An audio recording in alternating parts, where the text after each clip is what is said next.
Everybody, welcome to Paranormal Into the Night on the Late Horror Show right here on the YouTube channel. Right. Boy, how did this one miss me? I never heard of this story before, this poltergeist case, but it is very, very interesting to say the least. And we have a good show here tonight. So let me first say hello, and I will bring Keith Linder on in a second, and let him tell his story. Although all the descriptions links are in the description, so go check it out, you guys.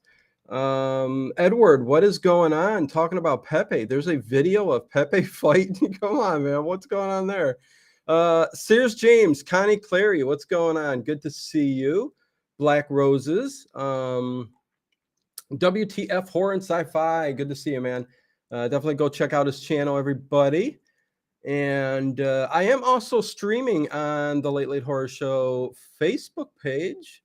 So check that out and like that page if you want.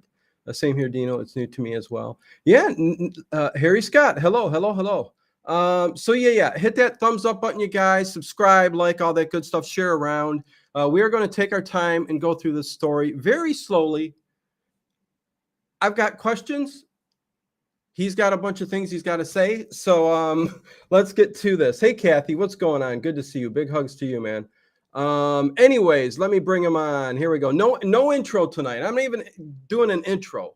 I'm just bringing Keith on here, and we're going to talk about this story. So here we go. Hey, Keith, how are you doing, my friend? Hey, how's it going?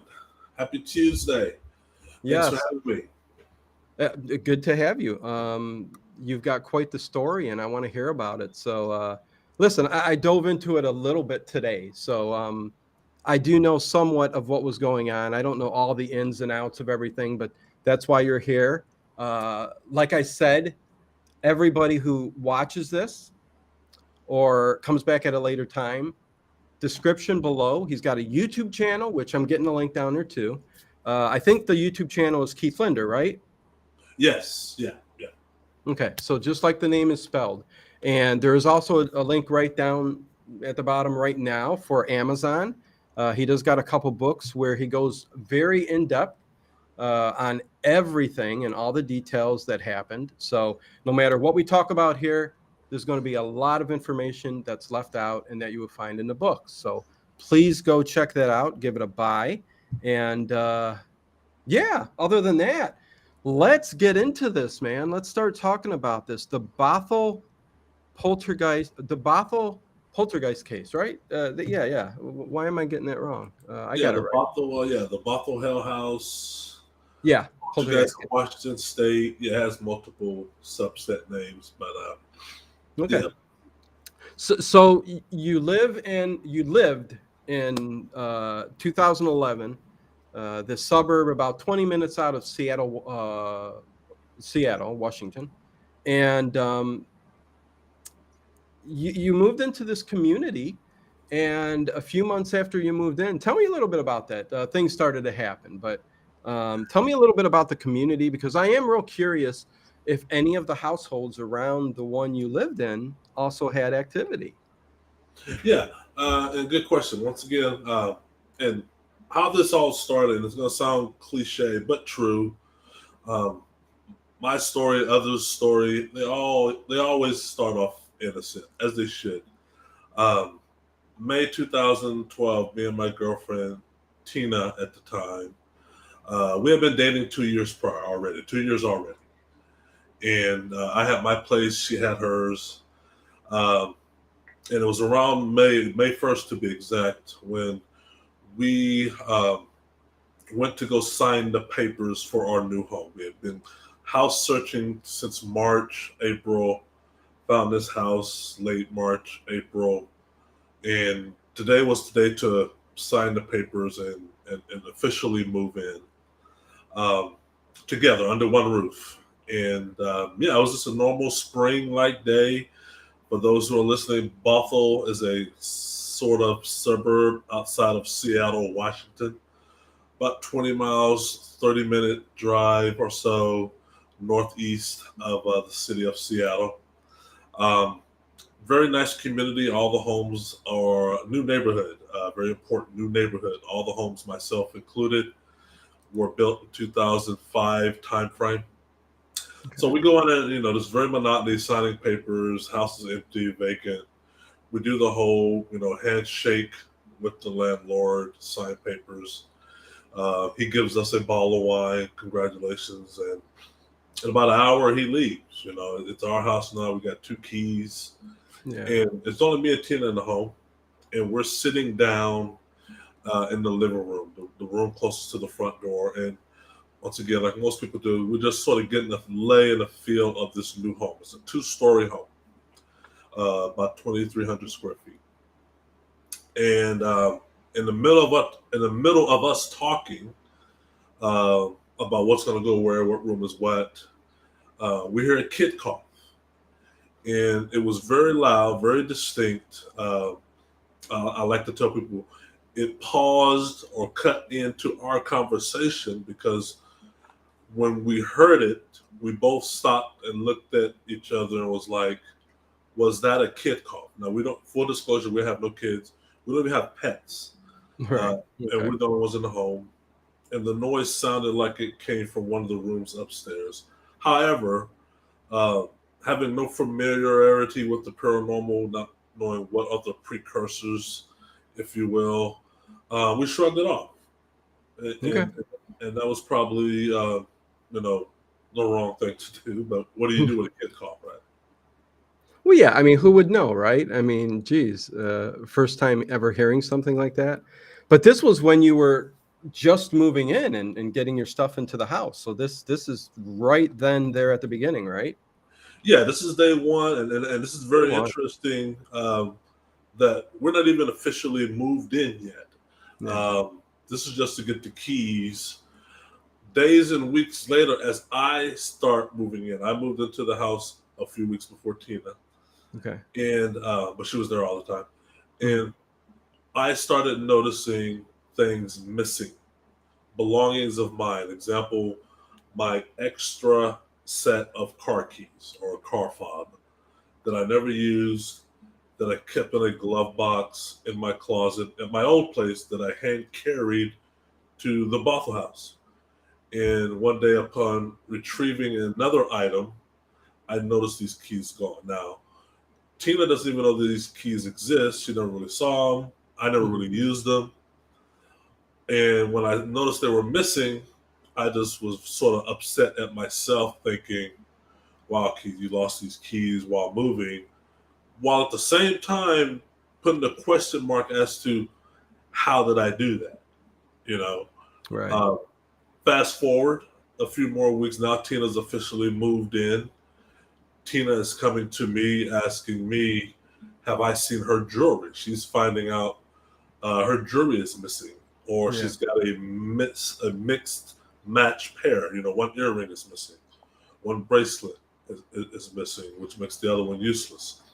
So we both have to deal with 2 dualities, and we're both totally oblivious or unaware of what's about to unfold. Because, like I said, I know now, I did not know in 2012, these are the precursors of what's about to come. The missing of objects. And the flip side or the opposite, and those who know the paranormal know the opposite of missing objects is objects appearing that neither one of you own. Right, and right. That's where we start finding the kid toys in the morning. You wake up, go to work, start your normal day, make a cup of coffee, and these kid toys are spread throughout the house, always in plain sight, always in your direct path. Kitchen counter, coffee table. Remember, the coffee table came in with us. Why is a kid toy on it? Kitchen counter, staircase, and that was interesting. Well, yeah. I mean, first of all, that's a big part of what poltergeist activity is. I mean, it's the taking of objects. You never find them. Sometimes they reappear, which happens in your case too, or things appear. So that is part of a supposedly poltergeist haunting. But man, kids' toys showing up. I mean, first thing in your head. I mean, somebody came into my house, right? I mean, what were Yeah. you thinking? You had to. Yeah, that's the only logical conclusion of, wow, somebody coming to our house, because we're finding these things when we wake up. They're not present when we go to bed. I mean, this is whatever prank this is. This is pretty bold. So I, being an IT professional and I that travel a lot on business, I had a home security installed. I ramped that up. I wanted to sort of check off that box because we thought we were being pranked, but we had no proof other than the objects appearing. And that didn't prevent the objects from reappearing. That only slowed it down, but we still experienced that. And to make matters worse, we would wake up and find in the morning all our kitchen cabinet doors open. Okay. Every 45 to 65 odd kitchen cabinet doors up and down, open, all wide open, no rummaging through.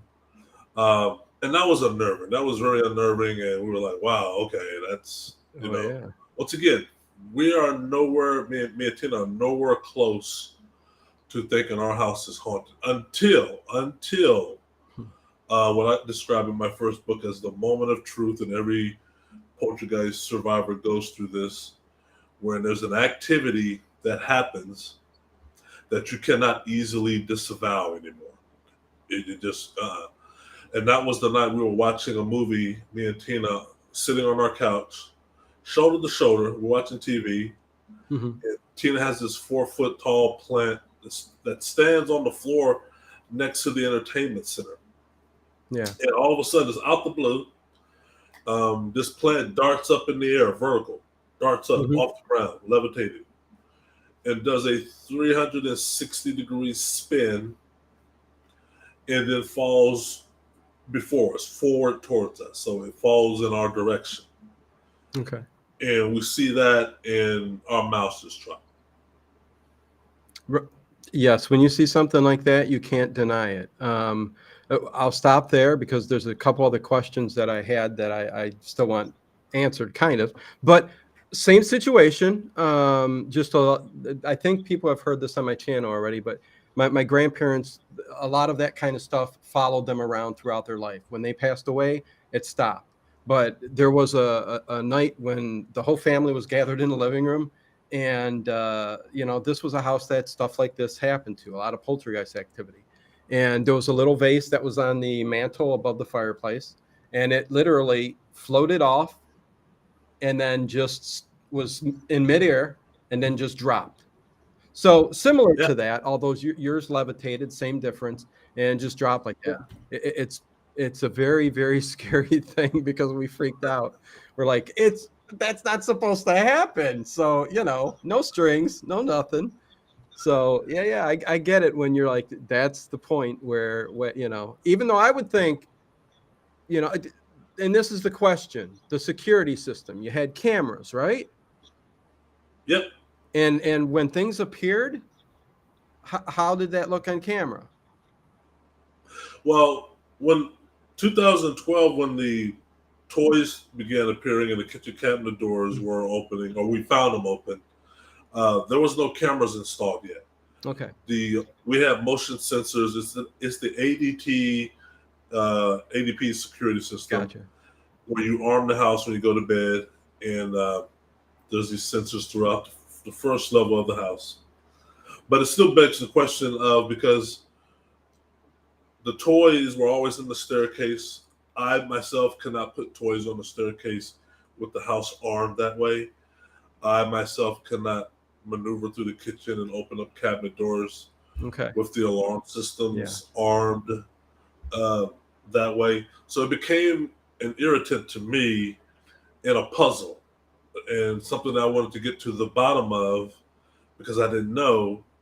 And me and Tina, this is going to sound weird, I was sort of semi-glad to see the plant levitate, because now I can sort of know what I'm dealing with, even though I don't know what I'm dealing with, you know what I mean? Because now when we saw the plant levitate and me and Tina are standing there in the living room, we're like, aha, that's what that kid cough was. Aha. Right. Validation. That's what the toys were And the internet, meaning we went to the internet, went to Google and searched because we didn't know. Yeah. How can you tell if your house is haunted? I mean, there's got to be some telltale signs, right? Yeah. That we thought. And true enough, there were. And the top 5 reasons of how you can tell your house is haunted, we had hit all of them. Okay. You know, strange noises, objects appearing, disappearing, rummaging sounds, footsteps, kitchen cabinet doors. And we thought we had a kid ghost. We were like, we must have a kid ghost. Toys, kid car. Yeah. All right. You know, it's not the exorcist. And we really thought that. We're like, oh, kid ghost. All right, what do you do with a kid ghost? And the internet said kid ghosts or children ghosts or whatever tend to be confused or lost. What you want to do is talk gingerly to it, become like a parental guidance to it. Try to talk it into the light. And we were like, we printed instructions off, and Yeah. we're walking around the house with printed instructions on. Hey, time for you to go to the light. Time for you to leave this place. Yeah. It's okay, and things like that. But that made matters worse, or the activity began to escalate because you're interacting with what's going on there. So yeah, I get it. There was a question from Connie Clary, and hello CM, what is going on? Good to see you here tonight. Missed you the other day. Connie Clary asked you, and I know the answer, but Keith, did you and Tina have animals? No, we did not have pets. We did not have pets living with us. No, never. Okay, because of course you have animals. They're kind of like, they can kind of sense things, and they act weird when activity starts to rev up. So good question, Connie, for sure. Hey, Duck Dodgers, what's going on? Judy Gayhart, nice to see you guys all piling in here. The other question I did want to have answered, I guess, is the houses around you. Nothing? Was it just your house? Well, we did find something. Not right away, though. Keep in mind, 2012, we're new to the neighborhood, and we haven't interacted with our neighbors yet. Right. And that didn't start till, I think, 2014, when we started having paranormal teams show up locally. Yeah. And they got their ghost paraphernalia written all over their van. Yeah. They pull up to your driveway. So then your neighbors are walking their dog and they see these Ghostbusters vans in your driveway. Yeah. Then they got a story to tell. And what they do is, and the paranormal teams interviewed the neighbors directly next to us. Gotcha. Okay. As they should. Yep. And then the neighbors come clean. They come like, hey, yo, yeah. Number one, which we knew when we first moved the house because the neighbor told us across the street, nobody stays in that house long. That's what the neighbor across the street said. Huh.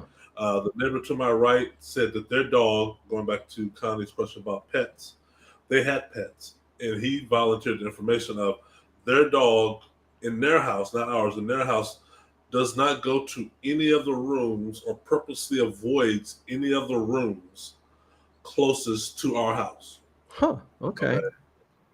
And so that was interesting. That was interesting to learn that. And that was interesting to the paranormal researchers who interviewed these people. And then the other ones were pets don't cross our lawn, tread our lawn. Things like that that I found interesting and that the researchers found interesting.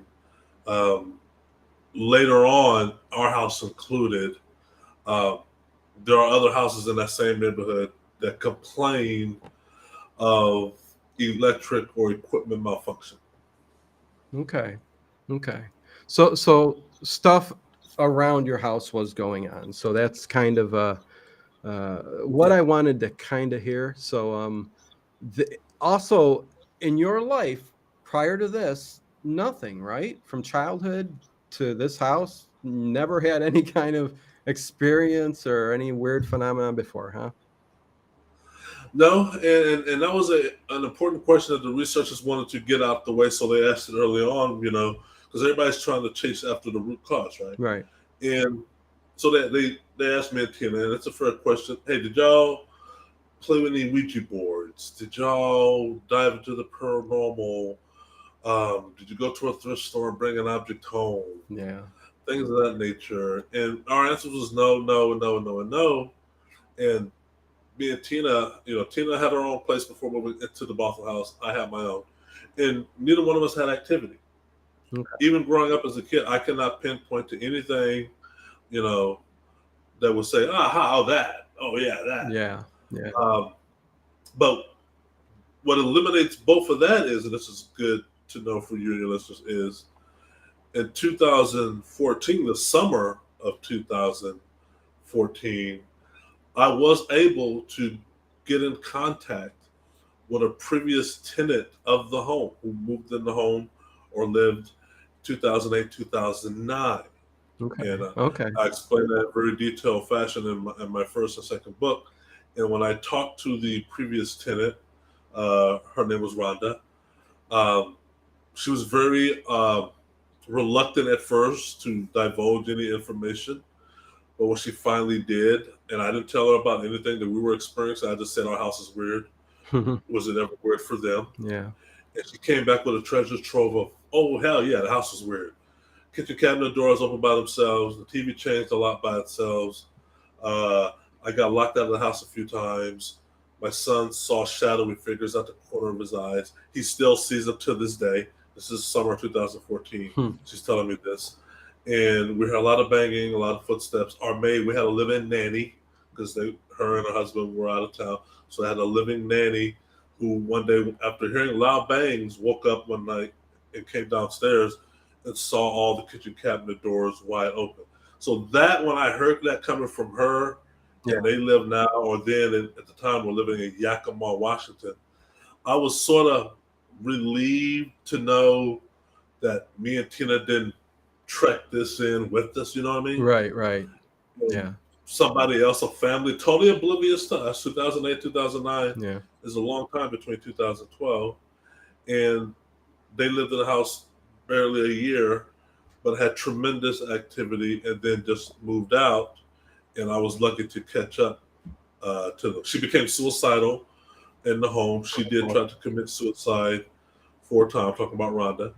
I was able to substantiate that by pulling up the 911 records Okay. of first responders. So, Do you got those in your book? yeah, Okay. that's in book 2. Yeah.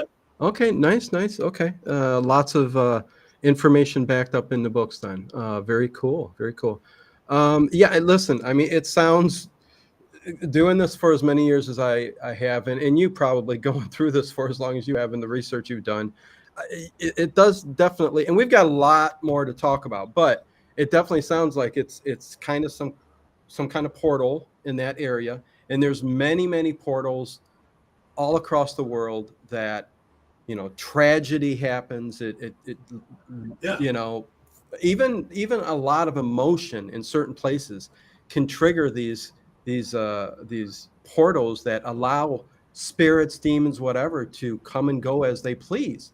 And once they come and go as they please in a place such as your home, and you leave, if one gets attached to you, they can go along with you too. So that's why a lot of times people end up having the same kind of things when they move away. So it's kind of a typical story. It's something that happens. It's, you never want it to happen to anybody, that's for sure, but lends for an interesting story. There's other things that have happened in this house that I think are even scarier than what you've just talked about. Oh yeah. And we haven't even, I mean, listen, I want to talk about the knives and I want to talk about the butcher knife, but I think the next big thing is to start talking about, I mean, you talked about things that disappear and show up, but three of the things that disappeared were Bibles that you had in your collection. And there's an interesting story about the Bibles, right? I mean, let's talk about that a little bit. Yeah. Okay. Yeah. So the Bibles, and this is very, very dark and interesting. And how the Bibles came into play is while living in the Bothell home, multiple teams, churches, everybody's trying to come up with a way to get this thing out of Tina's house, and if not that, lessen the activity. So some of my friends are advising me and Tina, to display our religious beliefs openly. Yeah. And when I moved in, I had already owned several Bibles. I don't describe myself as a religious guy, but I say spiritual. But I did have 3 Bibles that I had acquired during my college days and always kept. Mm-hmm. and but they were in my closet. So when it came time to display whatever religious belief I had, I went to those Bibles. And what I was advised was to do was what anybody does is take a Bible out, open it to Psalms or the Lord's Prayer, and you and whoever you're with pray over it together and sit it out on a coffee table, lamp table, and tell the spirits or ask them to kindly leave. And that's what we did. Okay. Well, the spirits in that house got an answer for that. And that is Keith is going to go to bed after he's prayed over this Bible and left it on the lamp table. Yeah. And he's going to wake up and that Bible is going to be gone. Right. And it was. The Bible woke up the next morning, Bible is gone. Fast forward to a year and a half, and the activity returning, the Bible returns in the middle of the night on fire. And I'll give a run through real quick.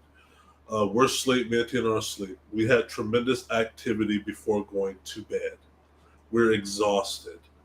In the middle of the night, I think it was 1:34 a.m. or so, around that time frame, the fire alarms in the house start wailing.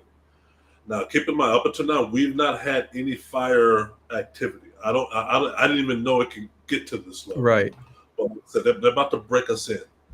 So, but anybody knows when you have a fire in your home, especially while sleeping, that's very scary.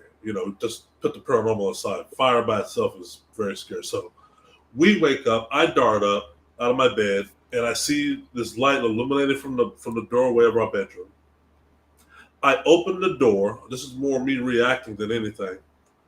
And I see on the floor of the hallway this book, and this book is on fire. It's flame off. Yeah. And I do what anybody would do is I take my left foot and I close it with my foot. And that douses the fire. Yeah. Okay, close the book. It wasn't until I closed the book that I realized this was the missing Bible. Okay? The missing Bible that had been missing for a year and a half almost was now on my hallway floor, smothered in ash, smoke everywhere. We're coughing and whatever. And Tina's right next to me, and I pick it up, the Bible, and I feel a bulge in it. There's a bulge in it. And I'm like, uh-oh, something's in it. Okay. When I set this Bible down a year and a half ago on my lamp table downstairs, I didn't put anything in. I just opened it up to Psalms and left it open. So what's this bulge? So I opened it up, and there's this wooden cross, yay big. It's scorched, burned almost beyond recognition. But I know the cross because I had bought it on Amazon a few weeks prior. Okay. As a means of protection. In the wooden cross, before we went to bed, was hanging above our headboard. I put it above our head, and it had been there for days and weeks. And now it's in the Bible when it was closed or when it was on fire, and it's equally as burnt as the pages are. And I remember looking at Tina because I'm thinking, well, man, we went to bed, this cross is above our head. So they took the cross above our head and put it in the middle of the Bible and then set the Bible on fire. And I mean, the fear factor for that alone, I guess the proximity factor of removing an object above our head, let alone a burning cross. I mean, let's just talk about the religious aspects of, number one, not only burning the Bible, but you're burning the wooden cross. And I called the paranormal team who was there earlier that day, and I told them what had happened. This is the local team, No Bull Paranormal. Yeah. And their mouths dropped open. They like, in the 20, 30 years we've done this, we've never seen anything like this. And to their credit, to this day, I always give them props for this because they're one of the few paranormal teams that were honest with us, said, we've exhausted all means of helping you. The only advice we could give now is leave. Wow. Okay. Yeah. And that was Bible number one. That was Bible number one. Bible 2 and 3 became similar casualties of catching fire or being found burnt because that Bible is now useless. I had two more, And one of the things friends, family, and churches told us, and I get it, it makes sense. You got to be firm. You got to be repetitious. So I put another Bible out. I put it in the hallway. Well, they would take that too, and a similar thing would happen. I would put the third Bible out. They take that too. Similar thing happen. And all of these three Bibles, like I said, are in the pictures of their incineration, or in all three of my books. And book one has a reenactment video of how that transpired. I mean, you're seeing the photos within minutes and seconds after the fire. Yeah, no, listen, it's an unbelievable story. Even the best poltergeist cases, you don't hear, of things like this really happening. But going after religious items, I mean, they're trying to make a statement, that's for sure. Sweet Indigo 45 says this story sounds awfully familiar. I think these guys were all Ghost Adventure. Yes, this story, the house was featured on Ghost Adventures. We can talk about that a little bit later, but yeah. Not a good story with Ghost Adventures. And I do want to touch base a little bit on that topic with Keith in a little bit. It's not a good one. So anyways, good to see Marshall. Good to see you, buddy. Sean, Anonymous, good to see you. Who else did I see? The R-Rated Show. Good to see you here, man. The other question, again, about the Bible. At this point, cameras in the house? Did you get any footage, anything? Let's see, when the Bible 2 and Bible 3 cameras were in the house. Okay. The cameras are not trained on the Bibles. These are wide shots, per se. Okay. Of hallway, of living room, bedroom, office. Okay. But one of the interesting things with the cameras, because I get this question a lot, is why you put cameras or catch it or that? Well, it's not for lack of trying. Right. Okay. There became an issue where I would bring in cameras. I'm an IT guy, I'm a techie, and I would just flood Best Buy and buy cameras and come home with treasure trove of cameras. And I would erect them. I would put tripods up in the areas that were having activity. Now, I did not know this at the time, but this is documented in other poltergeist cases, and the researchers who lived in the house, in the Bothell House, later told me. The areas that I put the cameras focused on, the poltergeist starts doing activity elsewhere. Okay. Or they start manipulating the cameras. Case in point, and this is documented in my book, they will unplug a camera. They will remove the SD card, which they've done. And you and others who've been or paranormal investigators probably know, because I hear this all the time, and it's true because it happened in our house. Yeah. The batteries will get drained. Right. You charge a battery 4 or 5 hours or all day. Some equipment takes all day. Mm-hmm. And walk into an environment unexplainable. Yeah. And it's soon energy drainage. That happened to typical Ghost Adventures. That happened to other teams. Happened to me more than anybody else. It becomes so frustrating to me that I become angry. Mm-hmm. And my anger, and this is why they're doing it, feeds them. Okay. Now they're very clever because, and this is real important, the first 2 times they tell me to cease and desist, very calmly and nice by their terms, is unplugging a camera. I'll set up a camera, I'll configure it, all that stuff. Mm-hmm. Go get a cup of water, come back. It's unplugged. I'm like, okay, I didn't unplug it. Tina, did you unplug it?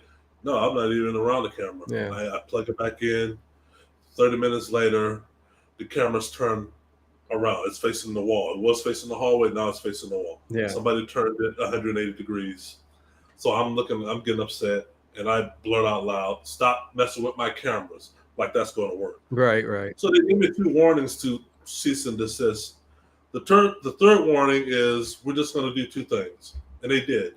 We're just going to outright take your camera. We're going to take it. Camera gone. Bye-bye.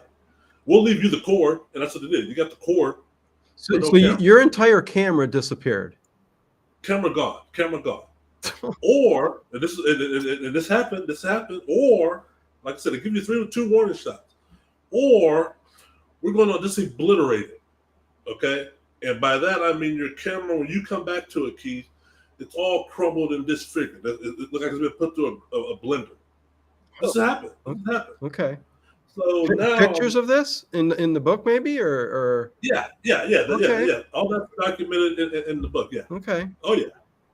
Yeah. Melted, smashed up camera. Huh. Interesting. I don't even. I'm trying to fathom the fact that, because I've never heard that before either. I've heard of battery drains.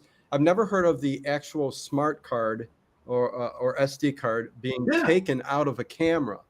But the fact that cameras are actually disappearing, I mean, Keith, these are just like unbelievable things in the paranormal field. I mean, I tell people I cannot count. I mean, there's many objects in the Bothell house that are still missing to this day. Many objects. Okay. The cameras are one of them. I cannot count how many cameras are missing because there's just so many of them. Yeah. Okay, not counting the ones they manipulated or the SD card missing. Keep in mind, some of the cameras I bought, or most of them, I was able to remote in from work. Mm-hmm. Okay. And I would log in because I get an email, motion detected, sound detected. Well, I can log in and I log into my home and I can see the melee.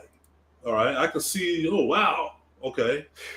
I leave work because I'm like, I got to go home. My house is on fire. My house is it's under attack. I get home, say I got to retrieve that camera because it's got footage on it. It's got an SD card in it, and I want to retrieve it. I get home 30 odd minutes later and rush toward that camera, and the SD card is gone. Yeah, just gone. You know, yeah, unbelievable. Or the adapter. They are so smart. Yeah, and I give credit where credit's due. If I use the SD adapter, they will take the SD mini micro out of the adapter and leave the adapter in the device. And this is them adding injury to insult or insult to injury because they're like, we made you leave work, run home in anticipation of finding something on your video. Right. And no, we're always a step or two ahead of you, Keith. And becomes very frustrating because people who I tell this story to, being in the paranormal teams in Seattle and abroad, they're advising me. My families are advising me, put cameras up. We got to get something tangible here. Put them up. Put them everywhere. Yeah. And like I said, it's not for lack of trying. Right.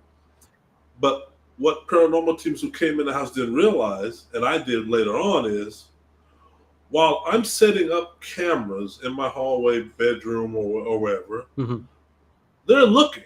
They're right there. Yeah.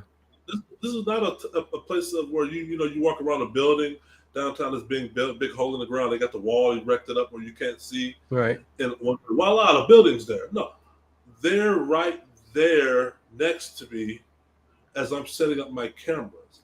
I can because all my cameras are encrypted and password protected. Tina doesn't know the password. And they go in, I don't know how they do this, change the password. Well, it's funny you say that because things like that are happening at Skinwalker Ranch. All the research they're doing over there, where phones that have security passwords and stuff like that are changing, and phones going crazy and stuff like that. And it's kind of the same thing going on there too. There's some kind of portal. They changed the MAC address. I'm being in IT. I got my Network Plus CCNA certification. Yeah, they changed the MAC address on devices. Well, I'm looking. The camera labeled living room. Yeah, the camera that's labeled living room is now showing me the kitchen. Yeah. Yeah, no. It's going on. If you guys are keeping up with Skinwalker Ranch, same kind of stuff. Yeah. It's you're talking a house, and you're talking a giant ranch. So, two different places, but similar kind of things going on. But anyways, you can make this real fast. But I'm curious if you ever heard of the people who moved in after you finding items that you lost and they showed up while they were in the house. That's a good question. That's a good question, and I get it often. Um, and it's purposely me, made it a point when I left the Bothell house, I was not going to contact the people who moved in after me. Okay. I felt it'd be more organic if they contact me. I'm easy to find. I still live in Bothell. Yeah. And sometimes I want to ask them, but here's the thing: I've learned from living in the house and experiencing it. Yeah. To my knowledge, they are not having activity. To my knowledge, but one of the parapsychologists, Steve Merrill, said it's possible people who lived in the house even before me and Tina lived there. Remember, there's a gap between 2008 and 2012 of low-level activity that people experience that they just shrugged off or just ignored. But if I go poking around, knocking on the door, saying, "Are you experiencing any activity?" I know with me, if the shoe was on the other foot, I would start every crook and cranny noise that I would hear. I'd be like, "Oh, what was that?" Oh yeah. And that's all these entities need. Okay. You know. But yeah, I because we're talking big macro objects that are missing. Yeah.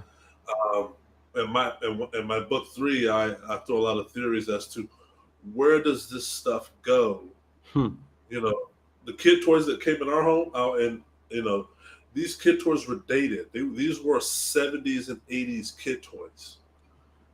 Well, the house wasn't built until 2005. Yeah. Interesting. You know, all the dimes, a lot of dimes, all the dimes that I found inexplicably in the house. Yeah. And one day when it rained dimes. It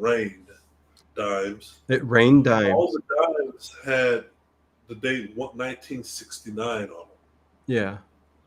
Every dime I would find would have 1969. So, where are these objects coming from? They all had the same date, and they rained from above you? Is that what you're saying? Yeah, they rained in the hallway, the infamous hallway in the Bothell house. I wrote through that story real quick because there's a reenactment video on my YouTube channel where I talk about this, and I detail it in my book. For a period of days and weeks, I was finding dimes all over the house, places you don't normally find dimes. And the first few times, I was just like, "Oh, dime, pick it up, whatever." Then I started noticing dimes in weird places. Oh, there's a dime in the seat of my car. Or there's a dime in my sun visor of the car, dashboard of the car, just in plain sight. Oh, there's a dime in the shower stall. Oh, there's a dime sitting next to my toothbrush, my toothpaste, or in the sink itself. So I start collecting them, and I put them in a jar, a mason jar, and I put the mason jar in my closet. And then one day I was coming up a staircase, the hallway, and there was a dime at the base of it, at the foot of it. And I stopped and I picked it up, and I'm like, and paraphrasing what I said, "Hey, are you the one leaving all these dimes?" Okay. And I said, "If you are leaving all these dimes, you know, show me dimes, you know, something to that effect. Show me dimes." Okay. And as soon as I said that, the word hadn't even left my mouth yet. Dimes. And it was coming out of thin air. Did you see where it was coming from? Just come out of thin air. Yeah, a little bit above my peripheral forehead or whatever. Yeah. Just dive several feet from me.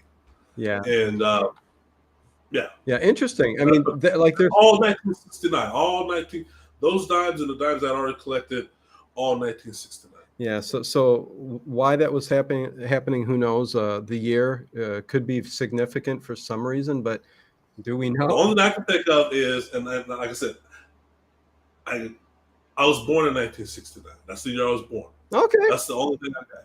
That's what I tell people. That's all I got. Well, I think that's a big kind of coincidence, but yeah. Interesting. The other thing with no activity, I mean, there are ups and downs with activity when there are portals around, but these types of portals actually move. I mean, there's been cases where activities in one house, and slowly over time, it's been tracked to the house next to them, or it's moved farther in the back. So these kind of energy vortexes, portals, whatever you want to call them, just like any kind of energy, right, moves around. Yeah. So eventually things can die down in that house, and usually does. But interesting Yeah. stuff. My God. I mean, you even got a story where things were being absorbed into the wall. I mean, you actually seen this with your own eyes? Well, yeah, these talking about the wall writings. Mhm. Once again, another known documented poltergeist Okay, we can go to phenomenon. that. Yeah, I was talking about the objects being absorbed into the wall. I think I seen that somewhere. No. I mean, I've never with the naked eye seen it in real time. Okay. I've always, most of these things are after the fact of being in another room, coming back. Oh, whoa, where'd that come from? Okay. I Or got you. coming home from work. Oh, wow, the whole room is painted. Okay. Things of that nature, yeah. Okay. Well, and again, somebody did mention in there. Listen, everybody's talking about, or a few people have mentioned about the Ghost Adventures episode. I don't want to talk about that yet because it's kind of just BS. I kind of don't want to. Like we've even talked. I've heard him talk about Keith. It's technically. I don't know if it's still the only episode that has never had any activity. But listen, the whole show, they get evidence every single show, and they make sure they do. I mean, so for some reason, and we'll talk about it with Keith a little bit, half hour or so. His episode didn't have any evidence, but again, we'll talk about that, right? Doesn't make the story BS because he's got a lot of evidence to back it up, right? Right, Keith? Oh yeah, and other paranormal teams and the previous tenant. We'll talk about we'll that. go over it. But definitely other things I want to get into first. So the people who were saying that, yeah, I remember they said it was false, but no. Overkill, hello to you. Heyo Tamo, good to see you here. Again, you guys, check out the links below in the description. It's a link to Amazon where you can get any of his books that he goes into very detail, and I'm sure pictures are in there and all that good stuff about backing up the story that he's telling. So please go ahead and check that out. Let's see, where do I want to go to next? I think I really wanted to hit the knives, scissors that kind of just was flying down and right into the walls, right? And you saw this? I mean, I would be out of there the next day. I'm like, I'm gone. Yeah. I could die. Yeah. So yeah, let's get into the summer fall of 2014, and that by far definitely was when the activity was at its apex. Yeah. I mean, we're now, me especially, are experiencing phenomena or activity. We'll just call them attacks every day. Yeah. And yeah, I'll talk about the chef knife. Very weird, very, very, very scary. Something you've seen in 1,000 movies, but it does happen. Yeah. I'm in my office. You're talking about the butchers? Yeah. Yeah, the butcher knife. And I'm just, at my computer watching TV. And a lot of things at that time had been flying through my office. Candles, beer bottles, Bibles, books. And today was the day the chef knife flew through. But one of the things important to mention when all these objects fly through is the sound. Is weird. Sometimes the sound, meaning the noise that would accompany such a thing, arrives before or after whatever goes flying. And what I mean by that is, I'm working and typing away, and I hear a loud bang. I'm startled. I get up. I investigate. I don't see nothing. Okay, it looked like something just flew by me. I don't see it. Yeah. I go back to my computer, resume what I was doing. 5-10 minutes later, I get up, and there the object was in my direct path. It's obliterated, a candle, beer bottle, or something. And it indicates, that's what I heard earlier, but where was it before? Yeah. This night was the night I was in my office in the hallway, and you're right. I hear a loud bang. I go to my doorway, and there on the floor is the chef knife. And it's a little bit beat up because it had been thrown. And the first time it had been thrown, I believe it lodged into the door frame. Okay. And the second time And I remember I picked up the knife or grabbed the knife, and I walked all the way downstairs back to the kitchen where Tina keeps her knives. Yeah. Tina keeps her knives in the sheath, like everybody else. And number one, the knife's missing. There's the knife that I'm holding goes in the sheath that's empty. Obviously, it's a knife that was resting there prior. I put it back. Point back. Okay. No harm, no foul. Stop doing that. Go back to my office. Shoom again. All right. Wow. Same knife. Now, since it's been thrown twice, it's beat up. It's resting on the floor. There's no saving it. We just lost the biggest knife in our house. And that brings up another question, another thing about poltergeist. Because one of the things I start asking myself was, and people tell me all the time, Yeah. and I've read a lot of thousands of poltergeist stories after my ordeal is, are they trying to kill you, maim you, or just frighten you? And I'm 50-50 in that regard, because number one, and I told Tina, we talk about it all the time while in the house, if they want to kill us, there's plenty of opportunity while we're sleeping. Right. I mean, if you're gonna kill us, or you don't set a fire off that would trigger the alarm. Right. You deactivate the alarms or something or whatever. So there's that. I don't think it's just outright, yeah, we're trying to kill you. Now, if you break your neck running down the stairs on your own, yeah, that's different. But and this did happen. One day, my clothes ignited while I was wearing them. Now, spontaneous combustion of your clothing? Huh. Yeah. We were sleeping. Okay. Me and Tina, this is a Sunday. And we were waking about 7 a.m. in the morning. We were trying to sleep in. Okay. And there was a fire. Now, the fire's coming out of my office. Again, it's about the second fire. My monitor, my computer monitor, I have dual monitor. My computer monitors are on fire. Okay. This is different than the Bibles. This is different than the poster. Plastic, motherboard, computer stuff fire. Let me tell you, it smells awful when it's on fire. Well, yeah. There's poison being burnt as the monitor's burning. Yes. I rushed into the office, billowing. Tina's behind me, and you don't throw water on an electric fire, so we start dousing with everything that we could, just dousing it. It's not extinguishing. We're trying to douse it with clothing, comforter, and everything we throw on it. It just ignites whatever we throw on it. Okay. Oh, man. Tina, to her credit, disappears for a nanosecond, runs into the guest bathroom, and just yanks the shower curtain off the rings. She just bam. Yeah. Runs back into the office, sort of pushes me out the way, and just strings it all over the computer monitor. And for whatever reason, that worked, and it killed the fire. Now, the shower curtains, they're all melted, and my room was destroyed. Yeah. And I remember we're taking a sigh of relief. We're like, oh, man. Jeez. We're just trying to catch our breath and pause for a minute. Take all this in. And yeah, your next decision should be, I'm gone. But go ahead.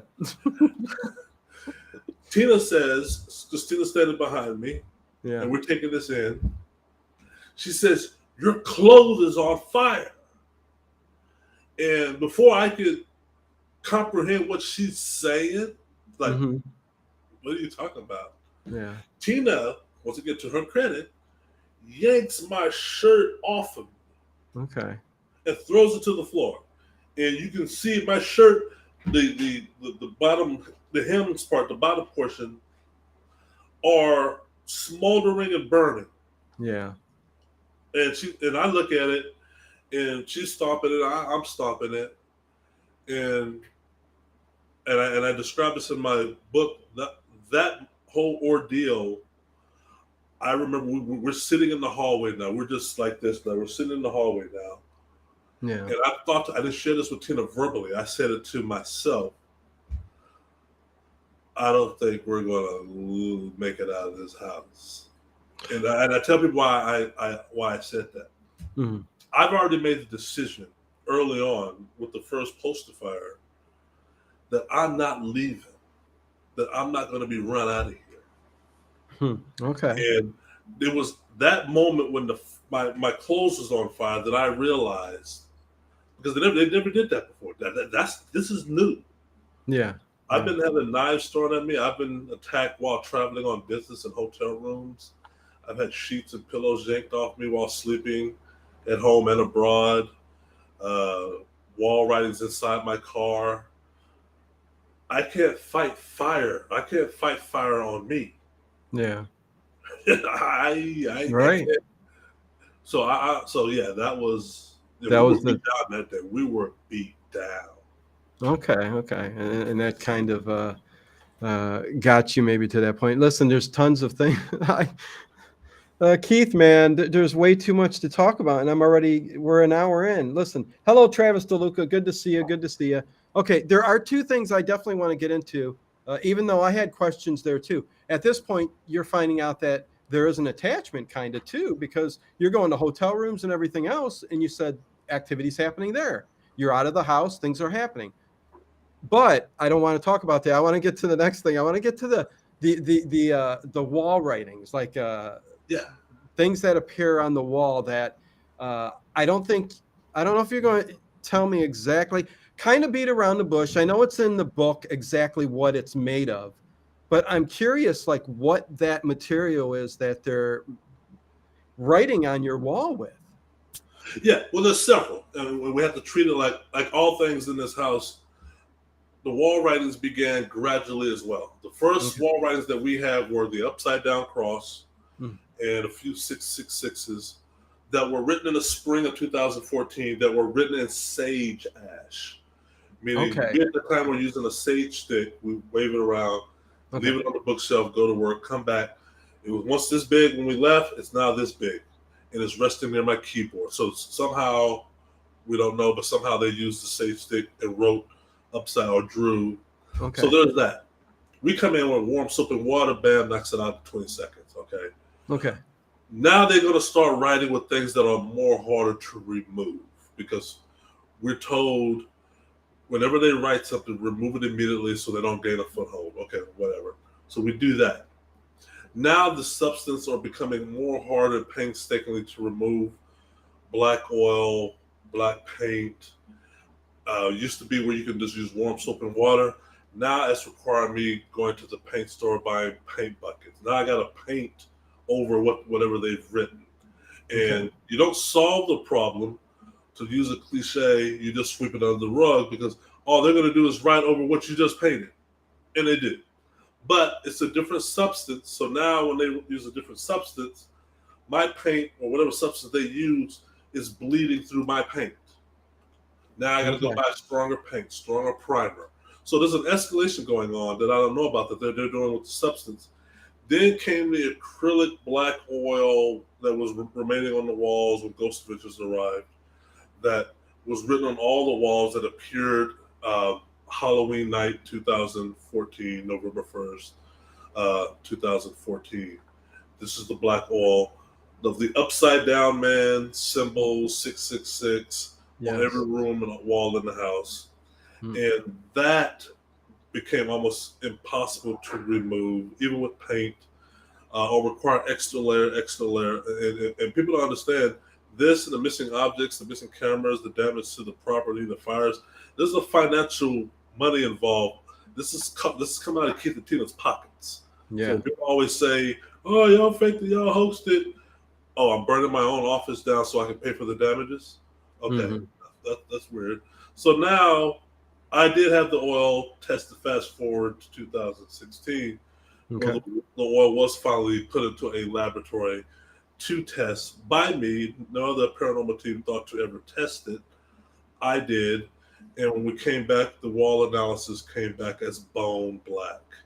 Was the consensus, not by me, but by the various art galleries and painters and teams who, after the analysis, came to that conclusion of this is the makeup of bone black. Your listeners, please Google the term bone black. what bone black is. It's incinerated buffalo or bison bone. It's one of the oldest forms of black paint that is used for calligraphy or pictography, which Yeah. what this was. When you got an upside down Indian, upside down man in your room on the wall, it's similar to you see an upside down man in an old cave or something in Phoenix, Arizona, or somewhere, Yeah. and all the Native American stuff behind, and that's calligraphy or pictography, and it's incinerated buffalo bone. Yeah. No. Okay. Okay. So there you go.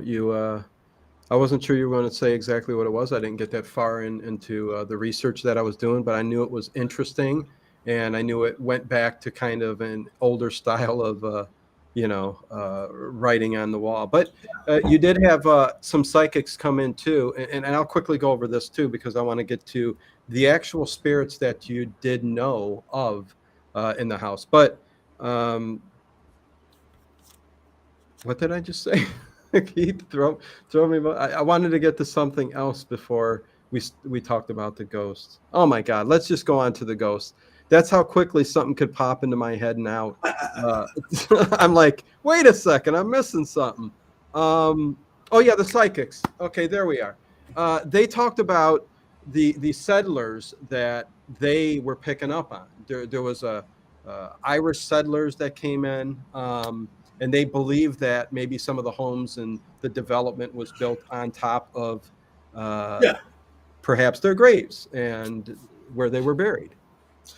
yeah. So some of the EVPs that the researchers captured, Steve Mara and Don Phillips captured, had Irish accents. The EVPs did. Yeah. And so if people, like I said, people can Google Bothell, and you'll find out when Bothell was originally founded, early 1800, mid 1800, it had a large Irish population. The Yeah. Irish settled in Bothell. Well, a good percentage of the EVPs, male and female, were Irish accents, Mhm. and that's important. What also is important is the Irish, upon settling in and around Bothell, or all the Pacific Northwest for that matter, were having fractions with the Native Americans who are currently there. Okay, there's wars breaking out, there's scores being settled, there's this smallpox outbreak that's just decimating both sides, primarily the Native Americans. And that sort of gave hint to what the upside down man was for, or what that symbol meant. And you're right. So the EVPs and the research discovered that, okay, Irish live here. Even right now, 2023, there's still a minimal percentage of Irish settlers or descendants. As well as the neighborhood itself, or the city of Bothell, or the county of the Bothell is in. Snohomish County, Native American name term, because of the Snohomish tribe. So when people were talking about, well, Ghost Adventure said we can find no Native Americans in the area ever. That's not true. That's not true. The county is ridiculous. Snohomish, and anybody can go to your whatever resource you are for source of truth and find out that Native Americans were very prominent back then in the 1800s in and around Bothell. And even the Bothell website itself, the city of Bothell, tells you their origins began with the Native Americans. Yeah, no, listen, the entire United States was covered with different tribes and Native Americans. So, I mean, it's kind of stupid to say that there were none in the area. But anyways, yeah, so I thought that was very interesting, and it kind of made sense. But I also, there was was this the research team, the scientific establishment of parapsychology? Yes. That? Okay. Yeah, this was led by Steve Mara, Don Phillips, and former SSPR president Nick Kyle, who all three lived in their home for 2.5 weeks. There was 2 trips they made, January and April of 2016, where they lived in the home a week or a week and a half, both times. And a lot can be said about living in a home versus visiting one for a few hours. Oh, yeah. Oh, for sure. 100%. The question I had, though, was, and this is by no means saying, listen, what's going on? But I saw that they had over 400, well, around 427 EVPs from the house. Yeah. But not many of those are are released. Is there a reason behind them not releasing any of that stuff or the info that they got? Well, about 100 or so, if not 200 or so, are in my books from Okay. them, Okay. in the documentary and in Steve, and on my YouTube channel. Okay. And then the rest are available upon request. And Steve says that in Okay. several Okay. resources. Yeah, the EVPs, and these are the Class A, Class B. I always tell people this is not my classification. This is the community, and then they subscribe to it. But the ones that they admitted to finding, or saying like, we got 436, Yeah. does not discount the Class C and Ds that they heard. They just Okay. don't want to argue about the Class C and Ds. Right. Right. Class A's and the Class B EVPs are so clear. The enunciations, the sentences. Mhm. Going back to Skywalker Ranch, because people compare this case to that case a lot. I hear that a lot. Yeah. A lot of the EVPs are nothing you see on the Travel Channel. These are conversations, intelligent. We have voices, a male voice telling another voice to go steal something. We have male voices or a group of male voices mocking the house exorcism as it's unfolding. You have the day I check out or move out of the house. You have a multiple of voices saying my name over and over and over and over.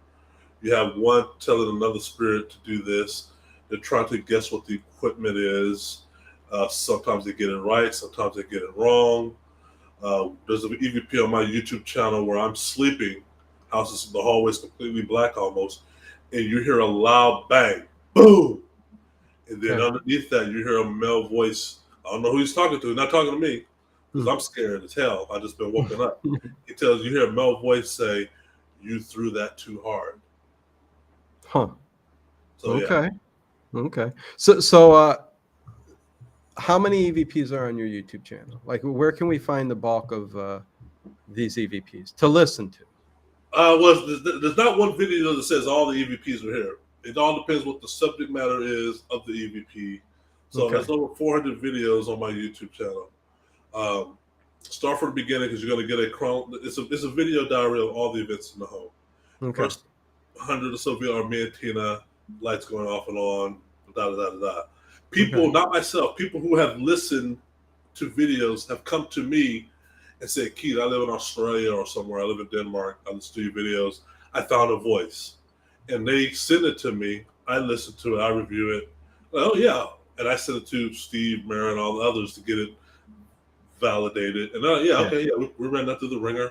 Yeah, that's interesting. So I love it when I hear stuff from people out in we'll just say the audience come to me because they listen to some of these videos are 8 hours long because I've just got video equipment running. Yeah. And people find stuff. People find voices behind me and Tina. Okay, it's cool that you did that. Lots of footage then to be found on his YouTube channel, Keith Linder. So look for it, Keith Linder. That's interesting. You also tried to have an exorcism done at the house, and of course, I don't think it really worked at all. He came back, I think, twice, so 3 times in total, right? Right, yeah.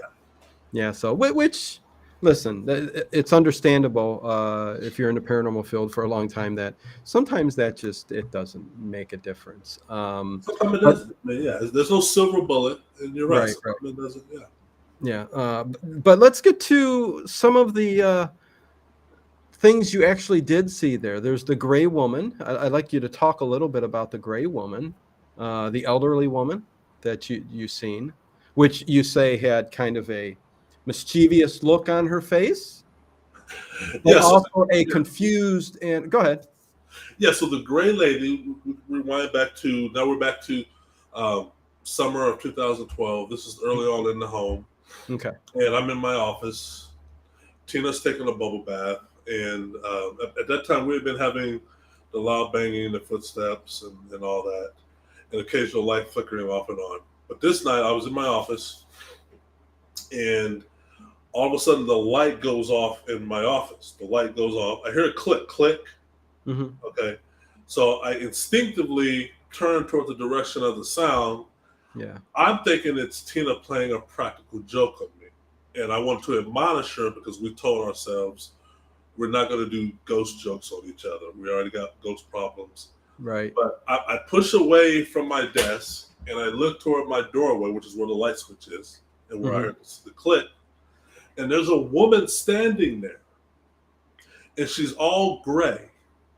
And I'm seeing her, but I'm not knowing necessarily what I'm seeing. But she's all gray, and she's not transparent, translucent, see-through. She's not illuminating. She's just matte-colored gray. Okay. And I see her, and as soon as I turn and look at her, she turns sideways, and she's trying to go through the door that's left of my room, which is the washroom. It's closed. She's trying to go through this door, and she's not having a good time doing it. She's like, it's the weirdest thing ever because she's trying to go through the door. She's not trying to open it and walk through. She's trying to go through it. Yeah. I'm seeing this until finally she gives up and then turns her back to me and darts around the hallway. I get up out of my chair, not sure what I just saw, and give chase. And as soon as I turn the corner, of course, she's gone. Yeah. I continue walking and go to my bedroom, eyes wide open, like, what was that? Yeah. Hoping that maybe for whatever weird reason that was Tina, and I would see Tina dressed in all gray, but that ain't happening. And I get to the bathroom, and Tina's taking a bubble bath, and Tina looks at me, and she's like, what? She sees the look on my face, and I'm like, yeah, I saw it. And she's like, you saw what? I said, no, you don't understand. I saw it. And what did you say? I said, I saw a gray lady standing in my doorway. Plain as day. Plain as day. Yeah. Great. When she walked, she did, you heard the footsteps and everything. The whole thing. She had the whole thing. And Tina took her, of course, she's going to believe me because she lives in the house with me.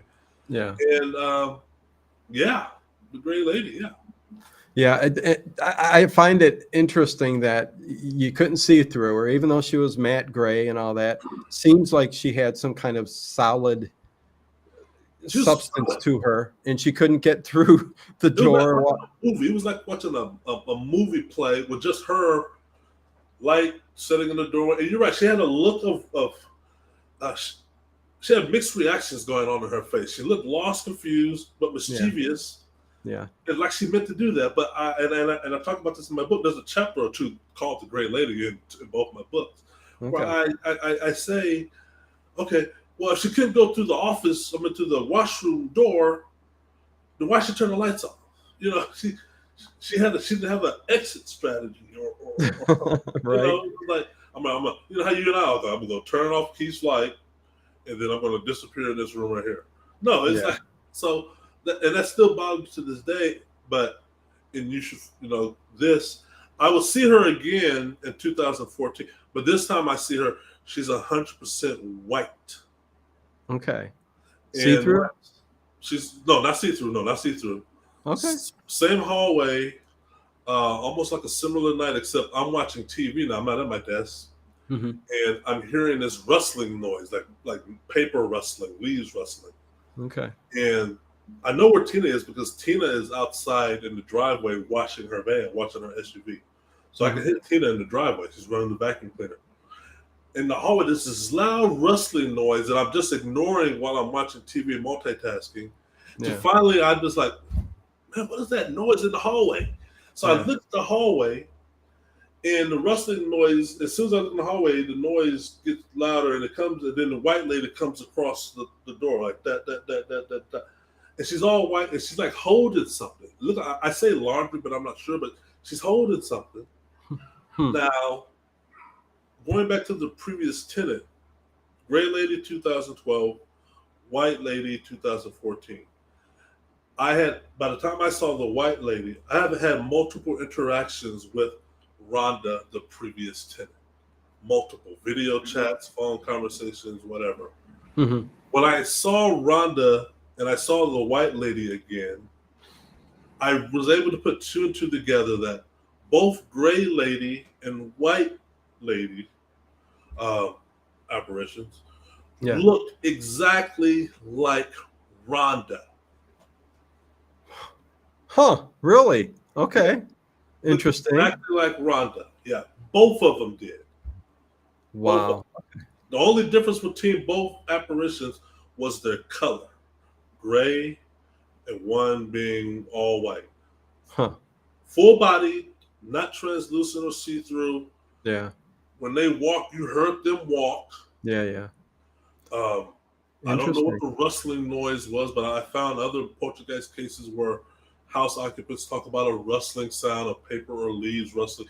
That usually is the precursor to activity. For me, it was the gray lady. I would say I Okay. heard it a while before she appeared. Was that to get my attention and say, Keith, look at the doorway? I believe so. As soon Yeah. as I looked toward the doorway, here it comes, and there she goes. Da, da, da, da, da, da. There's a good reenactment of that in my books and my YouTube channels, Okay. because I had a 3D animator do the reenactment of the white lady appearing. Okay, nice, nice. And people in the chat, Travis DeLuca, no, not the same guy. Ed Stathis, I have not had Keith Linder on my show before, but yes, everybody's enjoying the conversation. You know, you're very clear spoken, and you're saying things very well. So everybody is loving the context of what we're talking about. I mean, the topic itself. I mean, Keith went through a lot of stuff that I don't think anybody really ever wants to go through in their life. But yeah, you don't want to seek this out. But it did happen to him, and let's talk about another spirit, and then we'll round up about what's going on now in your life, and then we should be at the end of the show. I'm trying to cover as much as I can, and there's a lot to talk about. But another spirit of a young boy. I mean, probably not much to it, but I know when you first entered the house, you heard the kid coughing. So how many times did you see the boy? Did you see the boy clear on? What's going on there? Well, I'm not visually seen a child or a boy. Okay, okay. What the researchers have captured on their audio and listening devices several times, and once again, I don't want to sound like Okay. a broken record, YouTube channel or book, Yeah. is a male child voice, Okay. or I would call it EVP. Okay. Very clear, very distinct. The researcher was in the backyard on my patio conducting a Q&A EVP session, Okay. where she asked the question, are there any spirits out here? Pause, wait. And if so, she asked the second question, if so, how many? Pause, wait. Then the third question is, are there any shadow people or something? And I'm paraphrasing. And clear out the blue, you hear a male child voice, Irish accent, Okay. say 3. Okay, 3. She's like, Okay. how many shadow people are out here? Pause, pause. 3. Innocent kid ever. Sounds like Damien. Just innocent, cuts to the chase. Now, she can't hear this in real time. This is found upon evidence review. Yeah. And they put it through all the ringer and the voice analysis, and it comes up on these little, I don't know y'all call them, these little spectos or whatever. So there's a speech there. There's a speech captured on the audio there. Of that one, the similar in the upstairs office, the infamous office, which you should know, your listeners should know. Rhonda, her son, who saw shadowy figures out the corner of his eye, his room was the office. Okay. And I, at that time, saw shadowy figures, still see them to this day, although not as much. Yeah. But still see them or saw them. My friends, I saw them. The women I dated or tried to date, I saw them. The shadowy figures, they saw them, and they don't date me anymore. So there's that. So yeah, I'm just giving you something about the child and the boy. Right. Yeah. Yeah. Okay. Okay. So and no other visual apparitions that you've seen other than that kind of the gray lady. Just the gray lady again in the staircase where she was looking at me one day. Okay. Just that one. Okay. Okay. Yeah. Yeah, but very interesting. I mean, we've got about 10 minutes. We're going to start rounding and ending things here with like what's going on now in your life. But man, I'll tell you, Keith, if anybody does, I mean, listen, this sounds very, very unbelievable. You know, we've heard of a lot of these poltergeist cases in the past too, and what happens with them, and they kind of go on the wayside and stuff. But you got a lot of evidence that to back up what you've been through. So if anything, definitely, if you guys are going, oh my God, check out his YouTube channel. Definitely check out his book. Do the research. It took me an hour today to kind of research certain things. And listen, there are some factual evidence behind what has gone on in his house. And I guess still continues a little bit today, because I think you kind of got something attached to you, and it follow, you know, it's that energy is kind of continuing to stay along with you now. But rounding this out, what's going on now? How bad are things? How good are things now? How are things going? Okay. So yeah, I'll say two things. Number one, this case is officially still open. Okay. The evidence is still being reviewed and compiled, not by me, but by organizations around the world. Some don't want to disclose yet because they want to make their findings public themselves. There's a lot of work in progress coming. Mm-hmm. But we know there's stuff being done about the wall analysis and all the other things. For me, full disclosure, I don't live in the house anymore, 2023. I live now in a one-bedroom apartment. I moved out of the home in May of 2016. 4 years was enough. But there's residual activity, nothing in comparison to living at ground zero, okay? But there's residual stuff. I told you during the intro of the residual of occasionally a port or disappearing or reappearing of an object, occasional electric malfunction, things, follow me, the poking and the prodding while sleeping, the sheet tugging, things of that nature. Yesterday, I picked up my clothing from the cleaners, 14 shirts, and the lady, bless her heart, and this happened before in 2014, and it's in my book. One of the shirts she can't explain was shredded to confetti. She's like, "Hey, when you check your clothing in at the cleaners, we all do a visual of the conditions of the items, right?" And she was kind of shy in bringing it up, but she had to, like, "Hey, this shirt, please don't sue us or whatever, or the charges, but this shirt is shredded." And I've seen that before. So stuff like that. My friends, there's residual stuff, doorbell rings, house party, go to the door, there's nobody there, cell phone rings and stuff like that. So there's little odd stuff. Nothing that's unusual if you Google online of what other people talk about. So there's that. Okay. And then, I do want to close by also mentioning, because I've seen it, and I don't want to dwell on ghost adventure, but I do want to address something that somebody might be thinking about ghost adventure. Yeah. Oh, I saw that. Well, they got nothing. Well, I understand, and I'll tell people the truth. Ghost adventures were only in the home, conducted an investigation for 5 hours. Okay, they were in and out. Poltergeist activity, not mine, but all poltergeist activity. One of the things that are known about poltergeist activity is they can start on a dime and they can stop on a dime. That's just known throughout the paranormal community. That's not Keith saying that. Those are documented cases. Researchers sometimes will show up at a house and the activity will quell. Researchers leave, the activity resumes. Steve Merritt, parapsychologist Steve Merritt, even said it was wrong. This is not me saying it. It was wrong for ghost adventures to ask us to leave, and then they have the house to themselves, because when you do that, you're sort of cutting yourself off at the legs, because you're changing the environment to a degree. Yeah. Why would you get something? Exactly. So in short, there's that. But people can go through the books or look at the documentaries and watch episode in the documentary and make a decision as to themselves of 5 hours versus 2.5 weeks. Who do you think is going to get something? Exactly. And that's why I would tell everybody to kind of head to listen, the Amazon links below for his books definitely I think is a plus if you're interested in this case. Ed Stathis, you did ask where did this take place? It's in the title, Bothell. Off of Washington.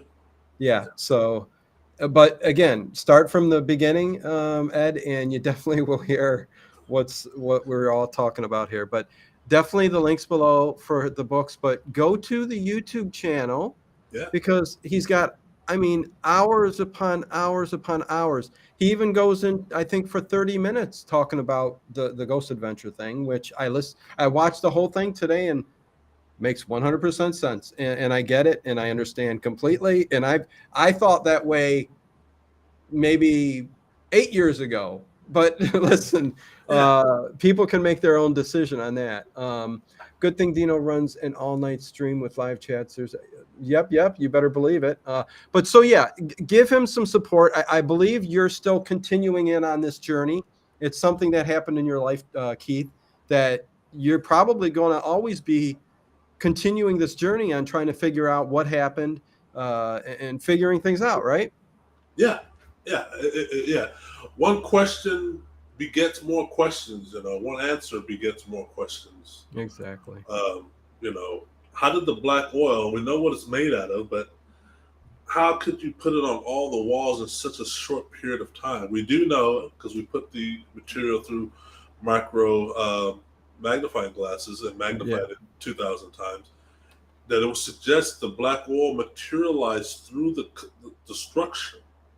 There was once invisible to the naked eye, and as it grew and grew, and you'll see in the videos, the black oil originates as dots, and they grow tentacles, and they connect, and they coagulate.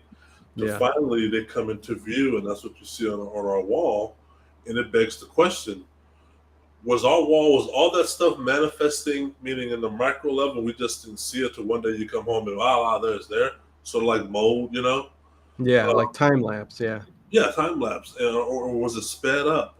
These are just questions that others can answer, but the material is there. The material is there. No, it's interesting, man. The Upside Down Man, definitely. It almost looks like a work of art. Honestly, I mean, that's how well done it was on the wall. But anyways, definitely. If you guys are interested, continue the journey. I'll be keeping up with you, Keith. If anything big happens down the line, definitely would like to have you back on again for sure. So, with that said, man, we'll end the show. It's an unbelievable story. I think one that needs to get out there. It's up there with most of the big poltergeist cases that I've ever heard. So, again, I don't even understand how you stayed in there when knives were being thrown and all that other stuff, but props to you. Yeah, right. But anyways, Keith, thank you very much. I am going to say goodbye. Tell everybody, check out all the links, like I said, and I'll talk to you again. Okay, bud? Hey, man, thanks for having me. Everybody, thank you. Stay safe. Yep. Peace, Keith. You take care, man.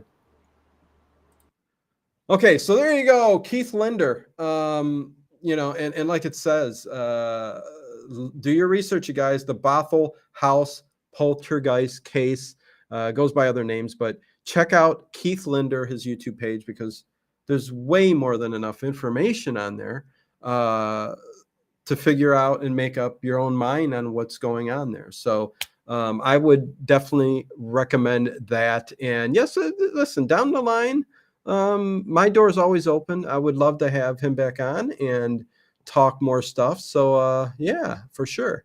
I appreciate each and every one of you guys being in the chat tonight.